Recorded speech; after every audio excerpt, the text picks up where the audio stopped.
చూస్ country delight, live better. ఇప్పుడే country delight యాప్ని download చేసుకోండి. అయితే స్వతంత్రం వచ్చిన తర్వాత ఆ రోజు ఆయన ఆలోచించారు, ఎన్నోసార్లు విజ్ఞప్తి చేశాడు.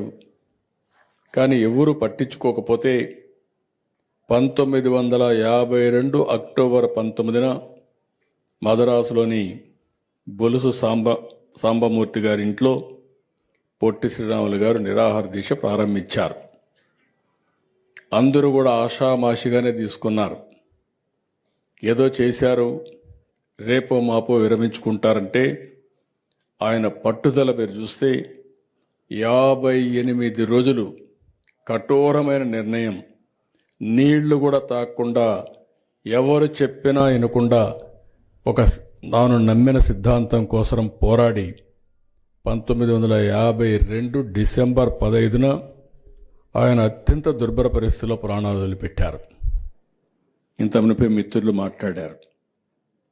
అంతవరకు గుర్తింపు ఇవ్వనటువంటి తెలుగు జాతి అది జరిగిన తర్వాత ఆ రోజు ఉప్పెనగా ముందుకు రావడం, రాష్ట్రం అంతా రగిలిపోవడం, అక్కడ కూడా అంత మునుపు ఎడాపెడామోకంగా ఉన్న అందరూ కూడా ఒక త్రాటి మీదకి రావడం, దానివల్ల అంతవరకు ప్రధానమంత్రి ఆనాటి నెహ్రూ ఏమీ పట్టించుకోకుండా ఉంటే విధి లేని పరిస్థితిలో, తప్పని పరిస్థితిలో ఆంధ్రప్రదేశ్ తెలుగు రాష్ట్రాన్ని ఒకటి ఇస్తామని 1952 డిసెంబర్ 19 ప్రకటించారు. ఇది ఆయన సాధించిన ఘన విజయం. ఇందుకోసం 53 ఫిబ్రవరిన 7వ తారీఖున కైలాసనాథ్ వాంచు కమిటీని వేశారు. ఆ కమిటీ ప్రకారం 1953 అక్టోబర్ 1న ఆంధ్ర రాష్ట్రం ఏర్పాటు చేస్తున్నట్లు ప్రకటన చేశారు. రాష్ట్రం ఏర్పడింది 1953 అక్టోబర్ 1న ఆంధ్రప్రదేశ్ రాష్ట్రం ఏర్పడింది, కర్నూలు రాజధాని కింద. అప్పటికి అటు తెలంగాణ, ఇటు ఆంధ్రప్రదేశ్ పెద్దలందరూ మాట్లాడుకున్నారు. లేదు, 2 రాష్ట్రాలు కలిసి ఉండాలి, తెలుగు జాతి యొక్క సమైక్యత కాపాడాలని అప్పట్లోనే మాట్లాడుకుని నవంబర్ 1వ తారీఖున 1954లో ప్రత్యేక రాష్ట్రం అవతరించింది. అంటే మొదటి రాష్ట్రం అక్టోబర్ 1, రెండో రాష్ట్రం నవంబర్ 1. మళ్ళీ 50 సంవత్సరాలు కలిసి ఉన్నాం. 2014 60 సంవత్సరాల దగ్గర. మళ్ళీ మీరు ఒకసారి చూస్తే జూన్ 2వ తారీఖున 2 రాష్ట్రాలుగా తెలుగు జాతికి వచ్చే పరిస్థితి వచ్చాయి. కొంతమంది రాజకీయం చేసేవాళ్ళు చేస్తానే ఉంటారు. దీని మీద చర్చ జరిగింది. జూన్ 4వ తారీఖున పెట్టాలనా, లేదంటే నవంబర్ 1 పెట్టాలనా, లేదంటే అక్టోబర్ 1 పెట్టాలనా అని ఆలోచించినప్పుడు నాకు అనిపించింది ఆయన చేసింది సాక్రిఫైస్. అందుకని డిసెంబర్ 15న ఆయన చనిపోయిన రోజునే ఆత్మార్పణ దినోత్సవంగా, డే ఆఫ్ సాక్రిఫైస్ కింద మనం చేస్తే శాశ్వతంగా గుర్తుంటుంది. రాబోయే 26 మార్చి 16న శ్రీ పొట్టి శ్రీరాములు గారి 125వ జయంతి.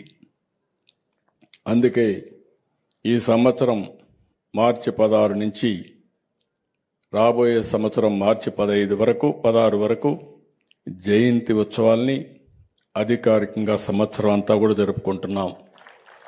దీనికి మనస్ఫూర్తిగా పొట్టి శ్రీరాములు మెమోరియల్ ట్రస్ట్ని అభినందిస్తున్నా.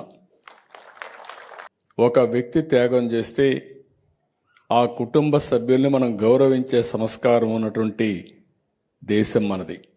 అందుకే ఆ కుటుంబ సభ్యుల్ని పిలిచి రేపు రాబోయే రోజుల్లో కూడా ఎవరైనా త్యాగం చేస్తే ఆ కుటుంబ సభ్యుల్ని గౌరవించుకుంటూ ముందుకు పోతే ఆ త్యాగం, ఆ స్ఫూర్తి శాశ్వతంగా ఉంటుందని చెప్పి కూడా నేను మీ అందరికీ విజ్ఞప్తి చేస్తున్నా. 58 రోజులు త్యాగం. డిసెంబర్ 15 58 అడుగుల విగ్రహం అమరావతిలో మొట్టమొదటి మెమోరియల్ పార్క్, అదే సమయంలో 58 అడుగులు ఎత్తుండే ఏకైక విగ్రహం మొట్టమొదట అమరావతిలో ప్రజా రాజధానిలో వస్తుందని చెప్పి కూడా నేను మీకు తెలియజేస్తున్నా. దీనికి 6.8 ఎకరాల భూమి కేటాయించాం. శ్రీరాములు గారి స్మృతి వనం అనే పేరు పెట్టాం. జీవిత విశేషాలు, ఆయన చేసిన త్యాగం ఏ విధంగా భావితరాలకు స్ఫూర్తిదాయకంగా ఉండాలనో అవన్నీ కూడా గుర్తుండే విధంగా మనం ముందుకు తీసుకెళ్తాం. ఈరోజు మీరు ఒకసారి చూస్తే ఎంతోమంది ఎన్నో మాటలు మాట్లాడతారు, కానీ పొట్టి శ్రీరాములకి గుర్తింపు తెచ్చిన పార్టీ, మొట్టమొదటిగా గుర్తింపు తెచ్చిన నాయకుడు నందమూరి తారక రామారావు గారు. ఆయన మీరు చూస్తే ఆ రోజుట్లోనే 85లో తెలుగు యూనివర్సిటీకి తెలుగు రాష్ట్రం కోసం త్యాగం చేసిన వ్యక్తి కాబట్టి పొట్టి శ్రీరాములు పేరు పెట్టి పొట్టి శ్రీరాములు తెలుగు యూనివర్సిటీ అని పెట్టి ఆయన గుర్తించిన మొదటి వ్యక్తి నందమూరి తారక రామారావు గారని చెప్పి కూడా నేను మీకు తెలియజేస్తున్నా. ఆ తర్వాత నేను వచ్చిన తర్వాత మార్చి 10, 2003 ఆ రోజు ఆలోచిస్తే ఆయన పుట్టిన జిల్లా నెల్లూరు జిల్లా. అందుకని నెల్లూరు జిల్లాకి పొట్టి శ్రీరాములు నెల్లూరు జిల్లాగా నామకరణం చేసి గవర్నమెంట్ ఆఫ్ ఇండియాకి పంపించాం. అది 2008లో వాళ్ళు నోటిఫై చేసి పంపించారు. ఈ రెండు కూడా ప్రధానమైన నిర్ణయాలు మనం తీసుకుని మనం ముందుకు పోయే పరిస్థితికి వచ్చాం. ఇవే కాకుండా ఈరోజు మీరు చూస్తే ఇలాంటివన్నీ కూడా ఇప్పుడే మిత్రులు చెప్పారు. చెన్నైలో ఏదైతే మన అక్కడ ఉన్నటువంటి భవనం, ఆయన ఎక్కడైతే ప్రాణాలు వదిలిపెట్టారో ఆ భవనానికి మళ్ళీ మనం కాపాడుకోవాలని చెప్పి ఇప్పుడే మన కార్పొరేషన్ చైర్మన్ చెప్పాడు.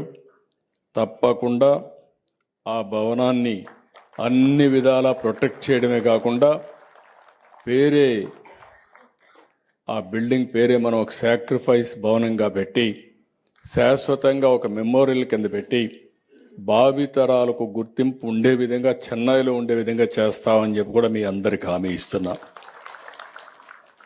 ఇదే కాకుండా ఈరోజు ఇక్కడ మీరు అందరూ చూస్తే పొట్టి శ్రీరాములు కీర్తిని చాటడంలో, ఆయన త్యాగాన్ని భావితరాలకు చూపడంలో ఆర్యవైశ్య సంఘాలు కానీ తెలుగు ప్రజానీకం ముందు దేశపై పరిస్థితికి వచ్చారు.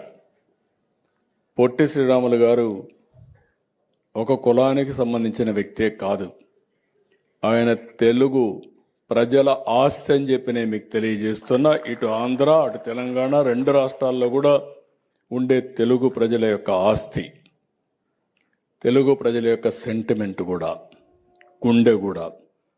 అలాంటి వ్యక్తిని ఎప్పుడూ తెలుగుదేశం పార్టీ కానీ సమాజం కానీ గుర్తుపెట్టుకోవాల్సిన అవసరం ఉంది.